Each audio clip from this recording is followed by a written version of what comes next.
আমরা একজন তার ভালোবাসার মানুষ এবং তার অনুসারী হিসাবে, তার দলের একজন একনিষ্ঠ কর্মী হিসাবে আপনাদের কাছে একটি কথাই বলতে চাই যে উনি যখন দেশ পরিচালনা করেছেন, উনি যখন বিরোধী দলের প্রধান নেত্রী ছিলেন, তার জীবনের চলার পথে হয়তো মানুষ মাত্রই ভুল হতেই পারে, মানুষ মাত্রই চলার পথে ভুল হতে, কিন্তু তিনি কখনো করেননি। তার যদি কোনো কথায় বাংলাদেশের জনগণ, আমরা যারা পাবনাতে বসবাস করি, আমরা যারা বিভিন্নভাবে বিভিন্ন রাজনৈতিক দল বা সামাজিকভাবে অবস্থান করি, তাদের মনে যদি কোনোভাবে তার কথায় আঘাত বা কষ্ট পেয়ে থাকেন, আপনারা আল্লাহর রহমতে তাকে সবাই মাফ করে দেবেন। এ পর্যায়ে আমাদের মাঝে কিছু কথা বলবেন সম্মানিত উপস্থিত মুসল্লিবৃন্দ, অত্যন্ত ভারাক্রান্ত হৃদয়ে জানাতে চাই, আপনারা সবাই জানেন যে আমাদের নেত্রী, প্রাণপ্রিয় নেত্রী, দেশনেত্রী, আপসীন নেত্রী নয়, উনি বাংলাদেশের নেত্রী। উনি সারা বাংলাদেশের 18 কোটি মানুষের নেতৃত্বে নিজেকে রূপান্তরিত করতে পেরেছিলেন। আমাদের নেত্রী আজকে এমন একটি সময়, বাংলাদেশে আগামীতে কয়েকদিন পরেই, আগামী 12 তারিখে, ফেব্রুয়ারির 12 তারিখে জাতীয় সংসদ নির্বাচন অনুষ্ঠিত হতে যাচ্ছে। আমরা আশা করেছিলাম বিগত সময়গুলোর মতো উনি আবার সুস্থ হয়ে আমাদের মাঝে আসবেন, কিন্তু জানি না, মহান সৃষ্টিকর্তা আল্লাহ পাক যেটা করে ভালোর জন্য করে, উনি কি লিখে রেখেছেন উনিই জানেন। বিগত ফ্যাসিস্ট সরকার কি নির্যাতন রচনার উপর চালিয়েছেন। আজকে ফেসবুকে দেখলাম একটি স্ট্যাটাস, মুজাহিদ সাহেব তখন সমাজ কল্যাণ মন্ত্রী ছিলেন, আপনারাও হয়তো অনেকেই দেখেছেন স্ট্যাটাসটা। উনি যখন, মুজাহিদ সাহেব যখন সমাজ কল্যাণ মন্ত্রী ছিলেন, তখন একটি এতিমখানার খাদ্যের ব্যাপারে উনি খোঁজ নেওয়ার জন্য, এতিমখানার ছাত্রদের খাদ্যের ব্যাপারে, দুপুরে খাবার ব্যাপারে খোঁজ নিয়েছেন এতিমখানার পরিচালকের কাছে। উনি টেলিফোন করেছে পরিচালক মহোদয়ের কাছে যে আজকে বাচ্চাদের খাবার কি মেনু করেছেন। তো উনি বলেছেন মুরগি, মাংস, ডাউল আর সবজি। তো মুজাহিদ সাহেব খুশি হয়েছেন খুব, বলে আচ্ছা খুব ভালো করেছেন বলে উনি তদন্তের জন্য উনি সশরীরে সেই মাদ্রাসায় গিয়েছেন। সেই মাদ্রাসায় যে উনি, পরিচালক তো দেখে থতমত খেয়ে গেছে, পরিচালক স্যার বলে ওনার মানে চেম্বারে নিয়ে যাওয়ার চেষ্টা করছে, মুজাহিদ সাহেব যায়নি, সরাসরি রান্নাঘরে ঢুকেছে। যে দেখে আপনার এই যে সিলভার কাপ মাছ রান্না হয়েছে এবং সেটা বাসি এবং গন্ধযুক্ত, মানে আগের রান্না, যেটা গন্ধ বেরোচ্ছে। উনি দেখে এসে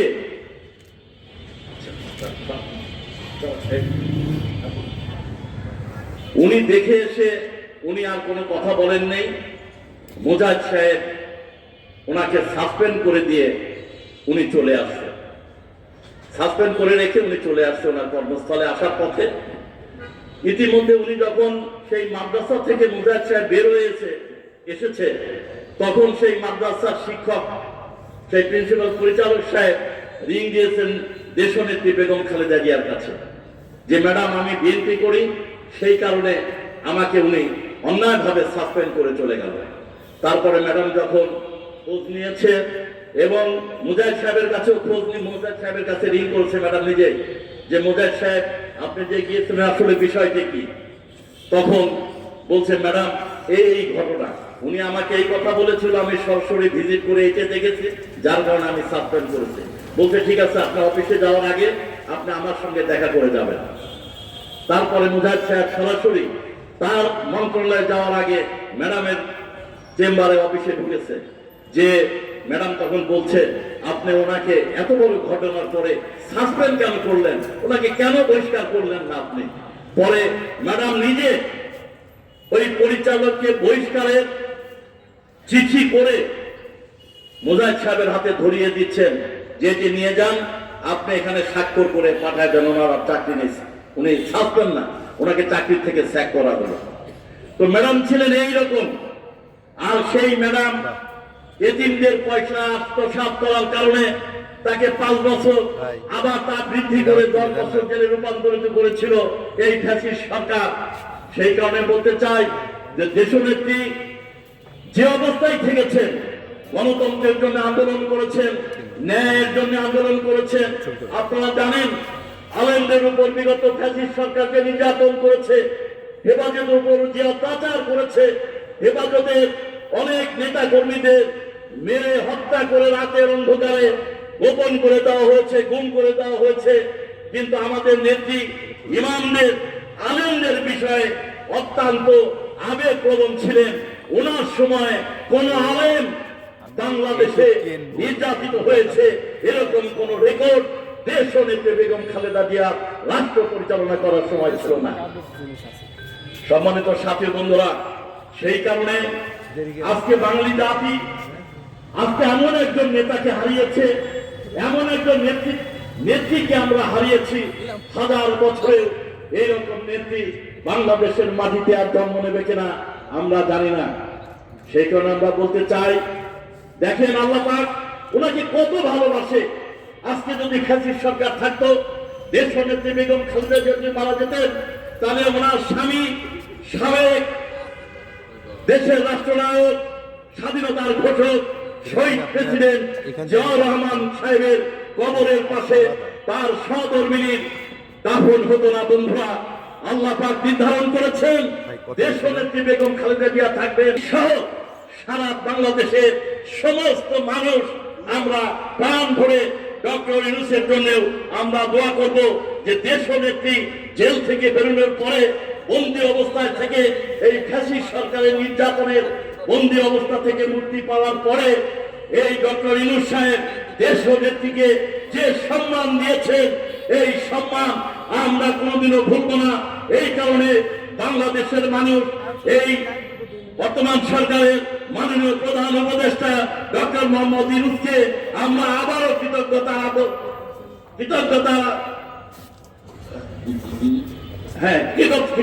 জানাই এবং কৃতজ্ঞতা জানিয়ে ওনার দীর্ঘায়ু আমরা কামনা করি যে ওনারও এই দেশকে দেওয়ার অনেক কিছু আছে। বন্ধুরা, সম্মানিত সুধীবৃন্দ এবং আজকে উপস্থিত মুসল্লিবৃন্দ, আমি আমার বক্তব্য দীর্ঘায়িত করতে চাই না, শুধু আর একটি কথা বলতে চাই যে সেটা হচ্ছে যে আজকে আমাদের প্রাণপ্রিয় নেতা দেশ নায়ক তারেক আপনাকে পাহারা দিয়ে সারা বাংলাদেশে আমরা অবস্থান করব এই কথা বলে এবং দেশ নেত্রী বেগম খালেদা জিয়াকে মহান আল্লাহ পাক সৃষ্টির রাহমাতুল্লাহি ওয়া বারাকাতুহু।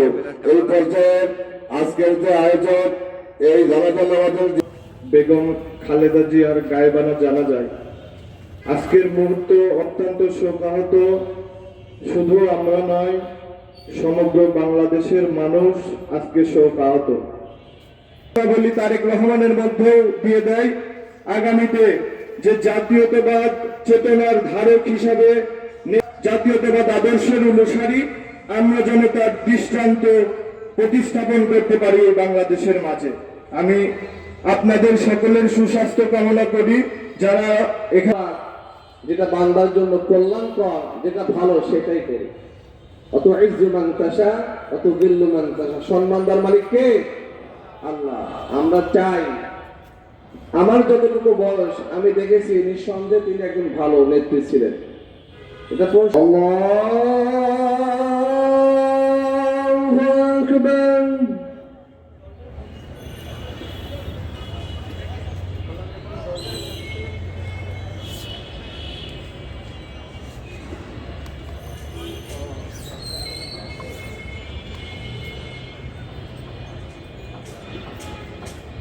আল্লাহু আকবার।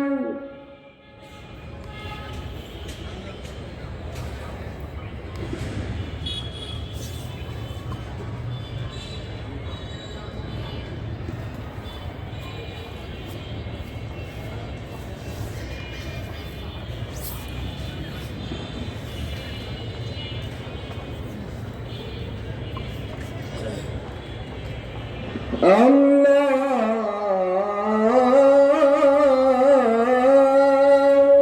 أكبر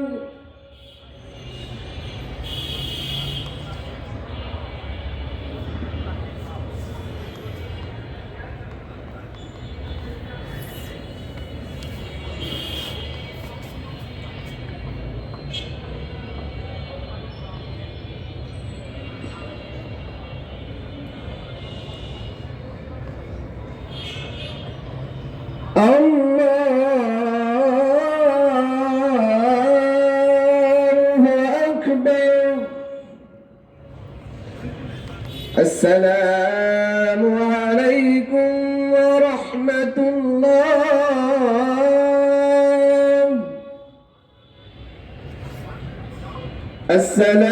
السلام عليكم ورحمة الله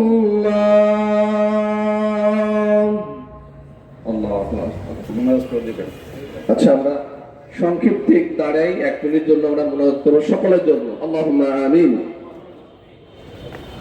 ربنا ظلمنا أنفسنا وإن لم تغفر لنا وترحمنا لنكونن من الخاسرين يا رب العالمين مولا مهربان আসরনা না দেওয়াতের সাথে আদায় করে রে মালিক মাগরিবের পূর্ব মুহূর্তে রব্বুল আলামিন তুমি তাকায় দেখো তোমার জমিনের উপর আমি গুনাহগার সহ তোমার মাহবুব বান্দারা হাত তুলেছে রব্বুল আলামিন তোমার বান্দি রব্বুল আলামিন বাংলাদেশের প্রত্যেকটা মানুষের কলিজার মধ্যে যার নাম আছে দেশনেত্রী বেগম খালেদা জিয়া তোমার বান্দি দুনিয়া থেকে বিদায় ও আল্লাহ তার জন্য তার সকল ধর্মপ্রাণ মুসলমান সহ তার আত্মীয় স্বজন ভালোবাসার মানুষ তার সাংগঠনিক নেতা কর্মীরা সহ রব্বুল আলামিন সমস্ত স্তরের মানুষেরা তাকে কত ভালোবাসে রব্বুল আলামিন তার জন্য জায়গায় জায়গায় জেলায় জেলায় গায়েবানা জানাজা হচ্ছে আল্লাহ আল্লাহ তাআলা যাকে মেহেরবান করে আজকের এই গায়েবানা জানাজা আপনি কবুল করে নেন আল্লাহ নামাজ আমরা কবরের মধ্যে গায়েবানা কবরের সওয়াব আপনি পৌঁছে দিয়েন আল্লাহ কবরের সওয়াব আপনি সহজ করে দিবেন ইয়া আল্লাহ আল্লাহ তাআলা কবরটাকে মধ্যে বাসরে পর্যন্ত প্রশস্ত করে দিবেন ইয়া আল্লাহ আল্লাহ তাআলা দুনিয়াতে ভালো কাজে ওসিলা করে কবরটাকে বাগে জান্নাত বানিয়ে দিন ইয়া আল্লাহ আয় রব্বুল আলামিন মনে পড়ে যায় দেশ নায়ক জিয়াউর রহমান তিনিও এক জায়গায় ঘুমিয়ে আছেন ইয়া আল্লাহ রব্বুল আলামিন তার কবরে আজকে সবখানে পৌঁছায় দাও ইয়া আল্লাহ